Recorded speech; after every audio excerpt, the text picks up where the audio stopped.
Hello students, कैसे हैं आप सब। आज फिर हम लोग हाजिर हुए हैं उसी द्विघात समीकरण को लेकर, लेकिन एक्सरसाइज बदला हुआ है।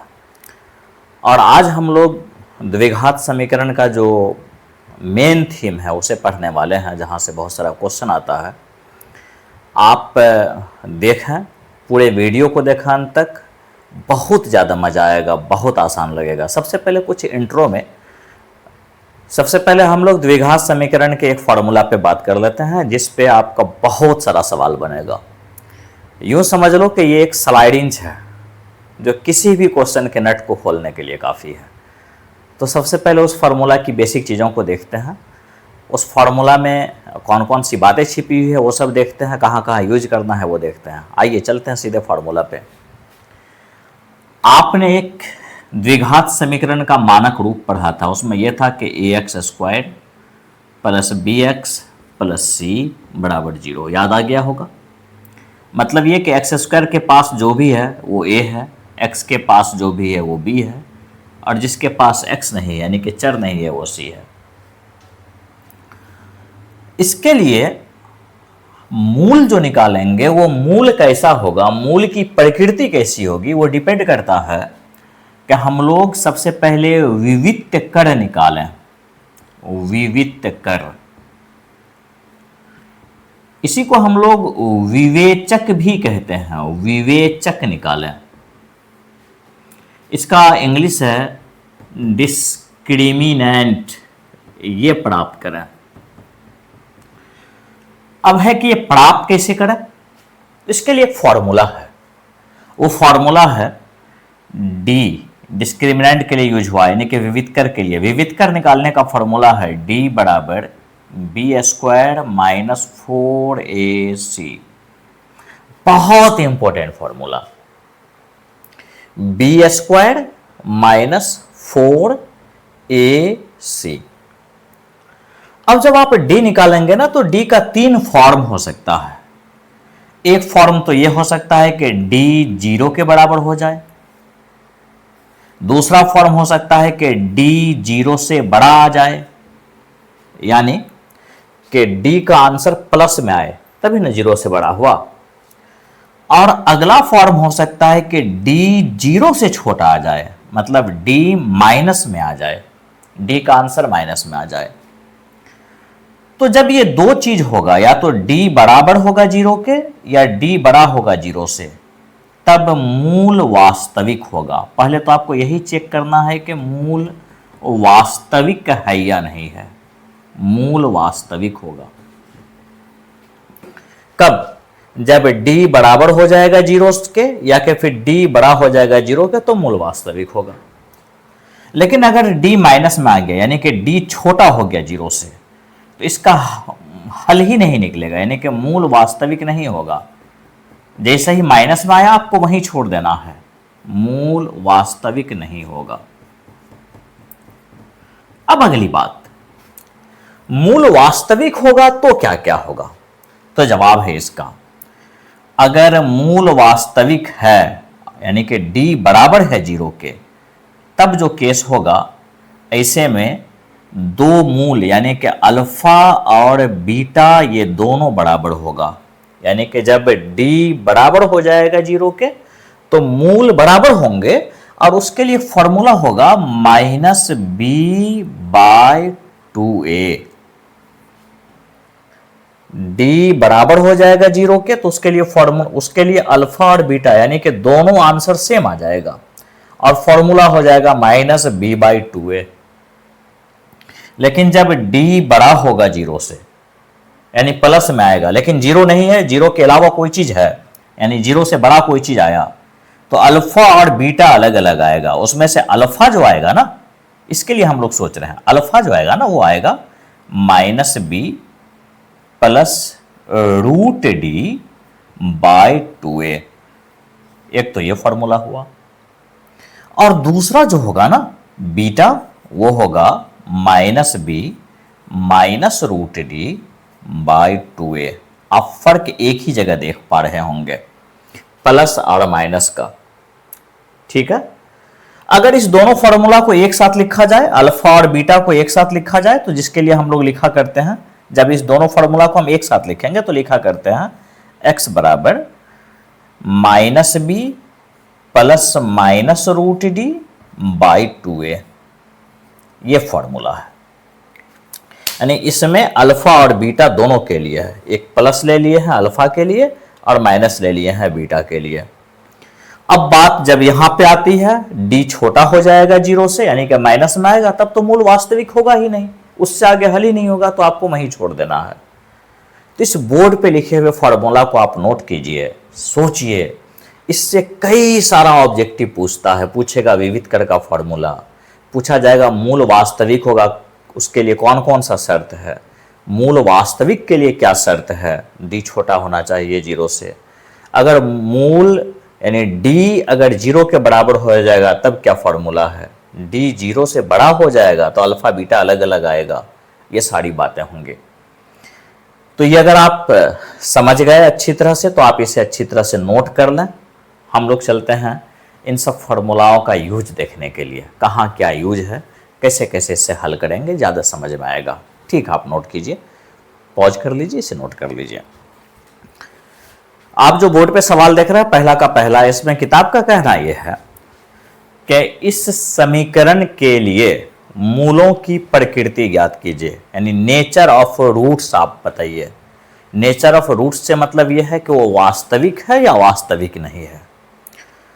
अब आगे कह रहा है कि अगर वो अस्तित्व में है, मूल अस्तित्व में है, मूल अस्तित्व में होने का मतलब कि अगर वो एग्जिस्ट कर रहा है यानी कि वास्तविक है, तो आप उसे निकाल के दिखाइए।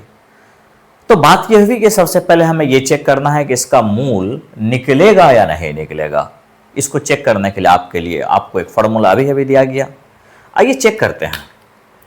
आप बताएंगे ए कितना है इसमें, आप कहोगे 2, क्योंकि एक्स स्क्वायर के पास लिखा होता था ये।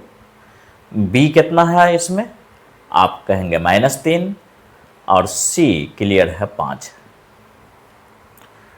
मूल का अस्तित्व है या नहीं है, मूलों की प्रकृति बताने के लिए सबसे पहले तो हमें डी निकालना है। डी के लिए फॉर्मूला है बी स्क्वायर माइनस 4ac। अब बी है -3 स्क्वायर, -4, ए है 2 और सी है 5। यह हो गया -3 स्क्वायर, माइनस का स्क्वायर करते हैं प्लस होता है ना, 3 × 9, -4 × 2 = 8, 5 × 40।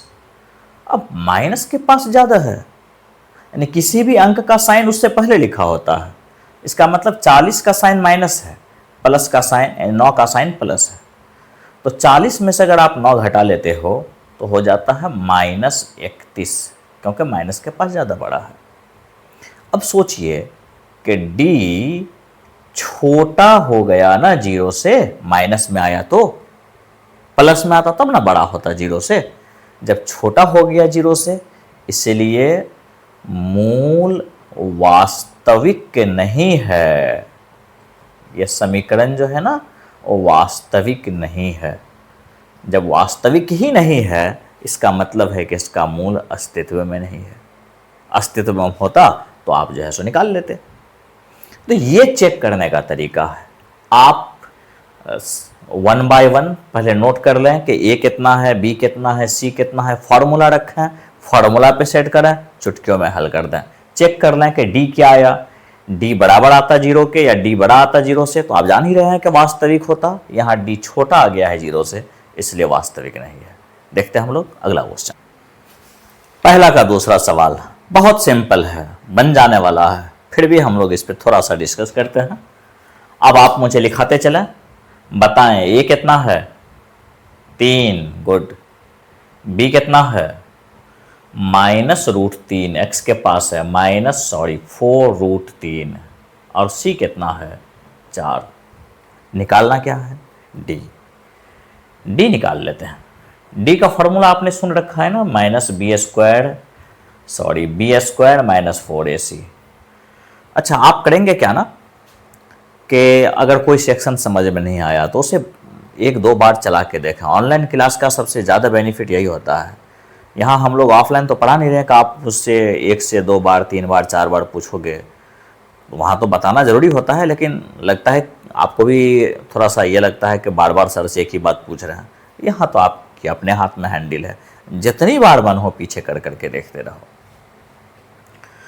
तो फॉर्मूला है d बराबर b square minus 4ac, values put कीजिए। b है -4√3 का होल स्क्वायर माइनस 4, a है कितना 3, c है 4। यहाँ पे आप स्क्वायर करने के लिए हम लोग हालांकि एक चैप्टर में पढ़े हैं इससे पहले, फिर भी देख लें। माइनस का स्क्वायर करेंगे प्लस हो जाएगा, 4 का स्क्वायर 16, तो 16 तो रुक गया, और इस और इसके बीच में गुणा का चिन्ह है, स्क्वायर हटाएंगे रूट हट जाएगा, 16 गुणे 3 मतलब 16 तिया 48, ठीक है। माइनस 4 तिया 12 चौके 48, 48 में से 48 चला गया 0, d बराबर आ गया 0 के। जब d बराबर आ जाएगा 0 के तो मूल वास्तविक होगा ना। और साथ में एक और बात याद कीजिए, हम बोले थे कि वास्तविक होगा और बराबर भी होगा। जब d बराबर आ जाएगा 0 के तो किनारे में हम लिखे थे कि उसके मूल बराबर हो जाएगा। अब मूल बराबर होगा तो क्या है, अल्फा बराबर बीटा हो गया। उसके लिए फॉर्मूला आपने पढ़ा -b/2a, यहां पे साइन है माइनस का, b का वैल्यू है -4√3। साइन की बहुत इज्जत करेंगे, बहुत ज्यादा इज्जत करनी है साइन की। जैसे ये माइनस है और b जो खुद में था -4√3, उसका माइनस लिए है यहाँ पे /2a, 2a का वैल्यू 3, यहाँ लिख लिए 3। ये हो गया माइनस माइनस प्लस 4√3 बाय 3 दूनी 6, 2 दूनी 4, 2 तिया 6, इस तरह से हुआ 2√3/3, है ना सिंपल। यही आंसर लिख सकते हैं। इसे थोड़ा सा और स्टाइलिश बनाना चाहते हैं तो आप, अगर किताब में कुछ इस तरह नहीं दे रखा हो, ऐसा दे रखा हो 2√3, और जरा सोचिए 3 को आप क्या लिख सकते हैं, √3 गुने √3, 1√3 से 1√3 खत्म हो गया, बच गया 2/√3। इस दोनों में से जो भी आंसर हो आप नोट कर लेंगे। तो है ना आसान। इसका तीसरा सवाल और भी आसान है, पहला का तीसरा सवाल। चूंकि इसमें रूट वाली बात थी तो मुझे लगा कि शायद आप उलझने लगे इसमें, इसलिए मैंने इस पर चर्चा कर दिया। इसका तीसरा आप खुद से करके देखेंगे। चलते हैं हम लोग दूसरा सवाल पे। अब हम लोग आ गए क्वेश्चन नंबर 2 पे। किताब का कहना है कि निम्न प्रत्येक द्विघात समीकरण में k का ऐसा मान ज्ञात कीजिए कि उसके 2 बराबर मूल हो। कुछ याद आया, d बराबर लेना है 0 के, है ना, क्योंकि d जब तक बराबर 0 नहीं लेंगे मूल बराबर नहीं होगा। तो वैसे हालत में हमें निकालना है k का मान। आओ देखते हैं कितना आसान है ये। आप फटाफट लिखाते चलो मुझे। a कितना है 2, नाइस। b कितना है k, वेरी गुड। c 3, ठीक है। चूंकि मूल बराबर होना है, किताब का हुक्म है कि मूल बराबर लेना है। जब मूल बराबर होना है तो इसका मतलब है कि d बराबर हो जाना चाहिए 0 के। और d का फॉर्मूला आपने पढ़ा b² माइनस 4ac, जो बराबर हो जाना चाहिए 0 के। d के बदले ये बराबर 0। अब देखो b कितना है k², 4, a कितना है 2 और c कितना है 3, बराबर 0।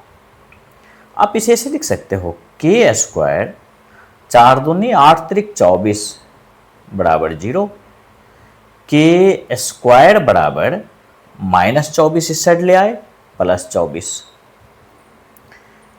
k का स्क्वायर हटाएंगे तो रूट आ जाएगा 24 ना। क्या आप 24 को ऐसे लिख सकते हैं, k बराबर रूट, देखना 24 को क्या लिख रहे हैं हम, 2 गुने 2 गुने, यानी कि, या आप लिख सकते हैं डायरेक्ट, हम एक लाइन बचाना चाह रहे हैं, 2 स्क्वायर गुने 6। आप सहमत हैं मेरी बात से? क्योंकि 2 दूनी 4 और 4 छक्के 24, इसलिए के का वैल्यू हो गया 2 तो रूट से बाहर आ जाएगा क्योंकि उस पर स्क्वायर है, 6 अंदर ही में रहेगा। और आपको मालूम है कि जब किसी चीज से हम लोग रूट हटाते हैं तो उसके बदले में प्लस माइनस लेते हैं। क्यों लेते हैं? बहुत आसान सा रीजन है, आप दिमाग लगाना, वैसे हम इसके लास्ट में बात करेंगे। प्लस माइनस 2√6, क्यों लिए प्लस माइनस? तब तक आप सर धोनिए, अदरवाइज फिर तो हम लोग इस पे बात करने ही वाले हैं। यह आंसर हो गया, के का वैल्यू निकल गया। ऐसा वैल्यू निकला कि अगर के का वैल्यू हम वो रखेंगे ना तो इसके मूल बराबर हो जाएंगे। तो क्लियर हो गया आपका पहला, दूसरा का पहला। आइए दूसरा का दूसरा क्वेश्चन देखते हैं, कुछ ऐसा ही,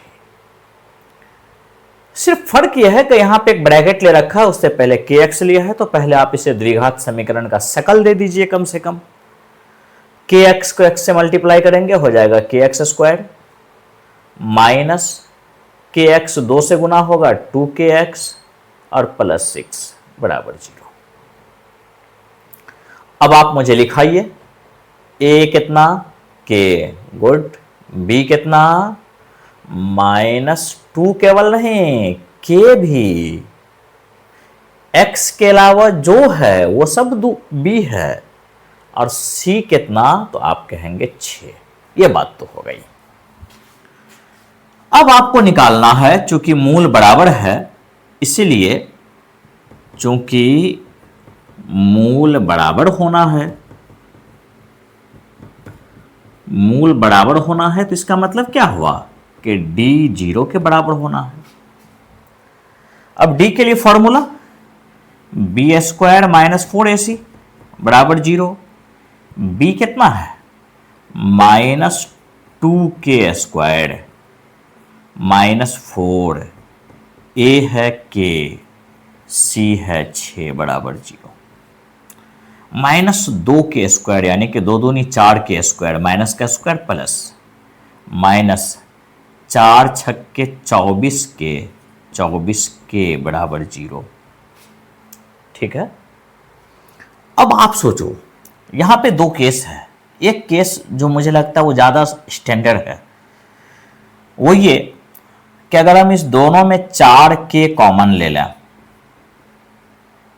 तो 4k कॉमन ले लिए तो बच गया यहां पे k माइनस 4 छक्के 24 बराबर 0। यदि 4k बराबर 0 तो k बराबर हो गया 0/4 बराबर 0। किसी भी चीज में 0 से भाग देने पे 0।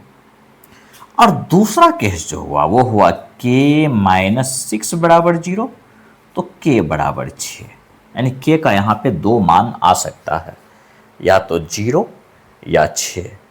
लेकिन 0 क्यों नहीं हो सकता है? आप इस पे दिमाग लगाइए। तो अगर हम k का मान 0 लेते हैं तो सोचिए क्या हो सकता है, ये द्विघात समीकरण रहेगा ही नहीं, क्योंकि a कभी भी 0 नहीं हो सकता है द्विघात समीकरण के लिए, यह आपने पढ़ रखा है। इसलिए k बराबर क्या हो गया, 6। अच्छा एक बात और आप सोचो, जब हम यहां थे तो हम बोले थे कि इसका 2 केस हो सकता है। दूसरा केस क्या हो सकता था, देखिए, बस यहीं से लाइन मोड़ लेना है, तब इधर नहीं करना है, ये छोड़ के करना है यहां से। दूसरा केस हो सकता था, दिख रहा है क्या यहां पे, दूसरा केस हो सकता था कि जैसे 4k² -24 के है ना, इसको अगर उस साइड ले जाते तो हो जाता 24k।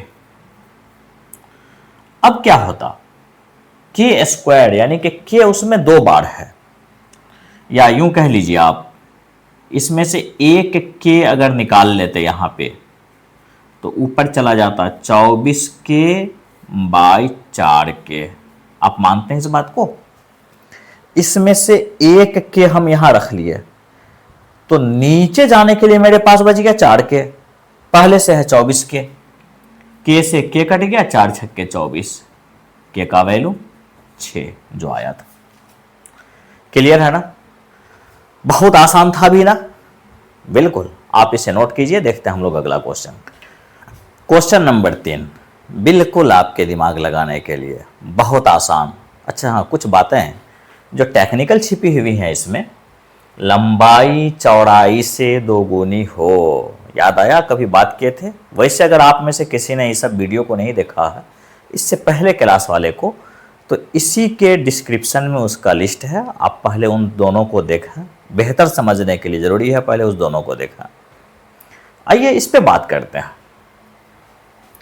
किताब का कहना है कि क्या एक ऐसी आम की बगिया बनाना संभव है, एक ऐसा आम का बागीचा बनाना संभव है जिसकी लंबाई चौड़ाई से दोगुनी भी हो और उसका क्षेत्रफल 800 मीटर स्क्वायर हो। वो आपसे पूछ रहा है कि क्या ये संभव है। तो आपके पास चेक करने का कोई मशीन है? तो आप बोलोगे हाँ है, वही विविधकर निकालने वाला d बराबर बी स्क्वायर माइनस 4ac निकाल कर आप चेक कर सकते हैं संभव है या नहीं। चलते हैं इस पे, लेकिन उसके लिए शर्त क्या है कि आपको पहले समीकरण आना चाहिए। पहले आप समीकरण बना लीजिए। देखिए, याद कीजिए, कभी मैंने कहा था कि जो बाद में लिखा होगा, जैसे चौड़ाई बाद में लिखा हुआ है, आप उसको x मान लिया कीजिए। आप मान लेंगे, माना कि दिख रहा है चौड़ाई बराबर x, इसलिए लंबाई 2x होगा। क्यों? किताब कह रहा है कि लंबाई चौड़ाई से दोगुनी हो। चौड़ाई को x मान लिए तो लंबाई दोगुनी 2x हो गया। सॉरी, क्षेत्रफल है 800 मीटर स्क्वायर। अब आप सोचो, आपने पढ़ा है कि चूंकि लंबाई गुने चौड़ाई बराबर होता है क्षेत्रफल, और इसमें लंबाई तो दे रखा है 2x, चौड़ाई है x, गुड, क्षेत्रफल है कितना? 800 मीटर स्क्वायर। अब आप सोचो, 2x को x से गुना कर लिए, 2x स्क्वायर बराबर 800, 2 से कट जाएगा, 4 बार 2 चौके 8, एक्स स्क्वायर, इधर 400 बचा हुआ है, एक लाइन खा रहे हैं इसलिए कम कर रहे हैं, 400 साइड ले जाएंगे, माइनस 400 बराबर 0। अब आपको चेक करना है कि क्या यह पॉसिबल है इस आम का बगीचा बनाना। तो इसमें आप इससे पहले कि आम की बगीचा चेक कर लो, आप पहले अपना टेस्ट दे लो। जरा बताओ, ए कितना है? 1, गुड। बी कितना है? कुछ नहीं, क्योंकि एक्स स्क्वायर के बाद एक्स तो दिख ही नहीं रहा है, वो नहीं दिख रहा है तो बी 0 है, और सी है माइनस 400। आपने पढ़ा कि डी बराबर बी स्क्वायर माइनस 4ac। यहां पे बी है 0 स्क्वायर, 4 ए के जगह 1 और सी के जगह माइनस 400, ये हो गया 0 स्क्वायर मतलब 0 माइनस माइनस प्लस, 400 चौका 1600, 1600 में 0 जोड़ दें तो 1600। डी क्या आ रहा है? 1600। डी आ रहा है प्लस में आ रहा है तो संभव है, डी माइनस में आता तो असंभव है। आप लिखेंगे कि चूंकि डी बड़ा है 0 से, इसलिए आम का बगिया बनाना संभव है।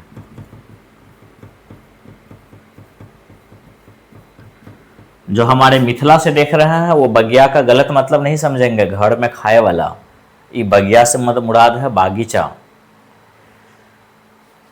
अब आम का बगिया बनाना संभव है, हालांकि यहां पे मेरा सही स्टेटमेंट होना चाहिए कि उपरोक्त लंबाई चौड़ाई का आम का बगिया बनाना संभव है।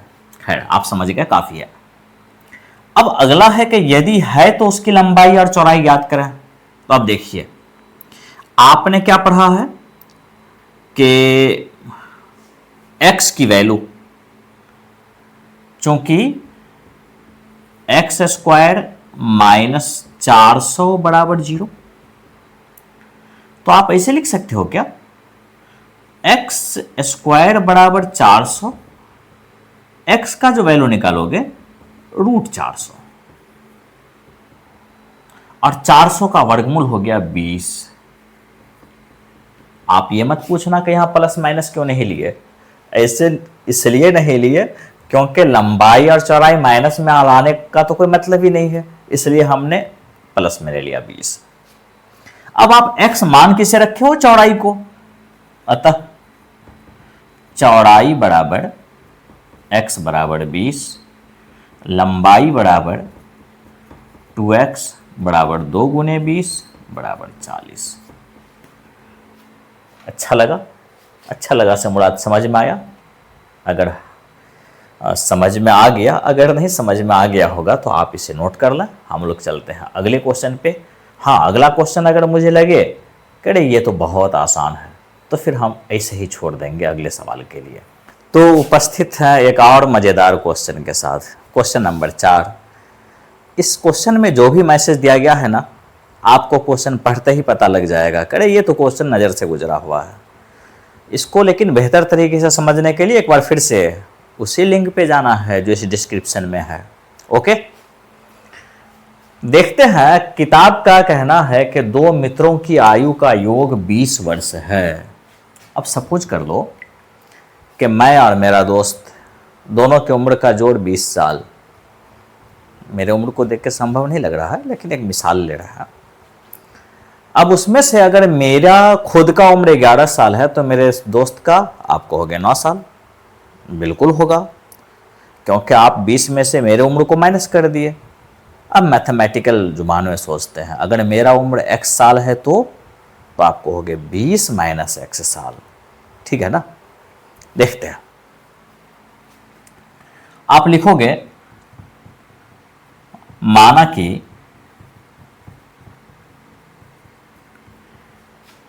एक मित्र की आयु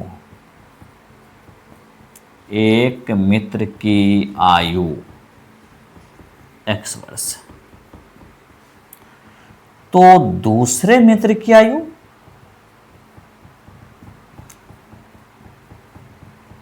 ऑब्वियसली 20 माइनस x वर्ष।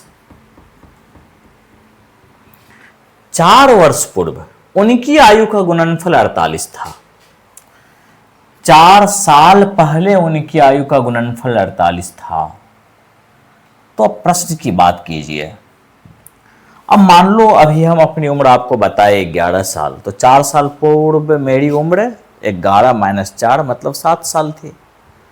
तो दोनों दोस्त ना 4 साल छोटा था 4 साल पहले। अगर एक दोस्त अभी x साल का है तो 4 साल पहले x माइनस 4 साल का था। दूसरा दोस्त 20 माइनस x साल का है, 4 साल पहले वो और 4 साल छोटा था। दोनों का गुणनफल 48 साल है ना। अब आपको चेक करना है कि क्या यह स्थिति संभव है। तो चेक करने के लिए आपके पास एक तो मशीन है ही।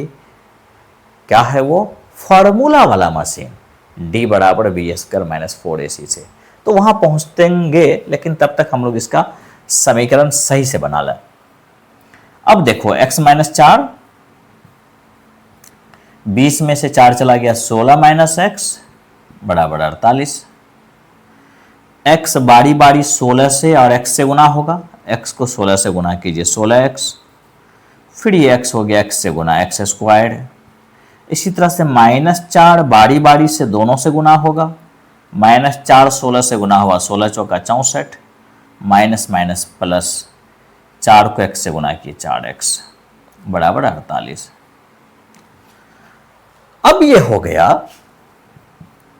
-x² 16 4 20x -64 और 48 इस साइड ले आए -48 बराबर 0। ये हो गया -x² प्लस 20x 48 और 64 दोनों माइनस में जुड़ जाएगा 8 4 12 6 4 10 1 11 बराबर 0।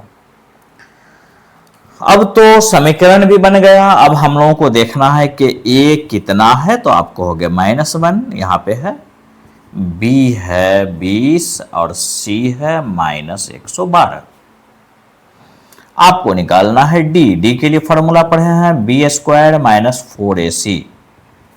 b है 20² -4, a के जगह है -1, c के जगह है -112।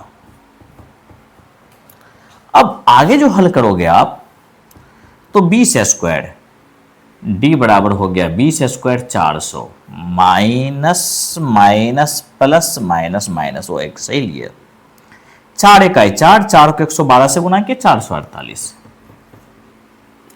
अब देखो प्लस के पास 400 माइनस के पास 448 प्लस माइनस माइनस ज्यादा से कम घट रहा है, तो 448 में से 400 घटाओगे 48, साइन किसका रहेगा, जो अंक ज्यादा बड़ा है माइनस का। चूंकि d छोटा हो गया 0 से क्योंकि माइनस में आया, इसलिए उपरोक्त यानी जो ऊपर है स्थिति संभव नहीं है। ऐसा संभव नहीं है कि दो दोस्त की उम्र 20 साल भी हो, उम्र का जोड़ 20 साल भी हो और 4 साल पहले उनके उम्रों का गुणनफल 48 वर्ष भी हो, यह संभव नहीं है। तो ठीक है, कितना आसानी से बन गया ये। ऐसे ही क्वेश्चन नंबर 5 बहुत आसान क्वेश्चन है, होमवर्क भी जरूरी है, आप उसे एज अ होमवर्क करेंगे, मेहनत करते रहिए। ये लास्ट क्वेश्चन आज के कड़ी का था, मेहनत करने से ही कुछ बनेगा। हमेशा हम एक ही बात कह रहे हैं कि आप मेहनत में पीछे नहीं रहो, क्योंकि एग्जामिनेशन का जो रिजल्ट होता है ना, अगर खराब आ जाता है तो बहुत दुख होता है, बहुत तकलीफ होती है उस टाइम में। आपको अगर ये वीडियो पसंद आ रहा है तो आप शेयर ज़रूर कीजिए, शेयर नहीं हो रहा है लाइक और सब्सक्राइब कीजिए। कमेंट तो आप बिल्कुल भी नहीं करते हो, हाँ नहीं, कई होमवर्क मिला वो बना या नहीं बना, तो ये सारा चीज़ कीजिए। ठीक है, आज के लिए इतना ही। तूफान नूह लाने से चश्म फ़ायदा, 2 अश्क ही बहुत है अगर कुछ असर करे। धन्यवाद।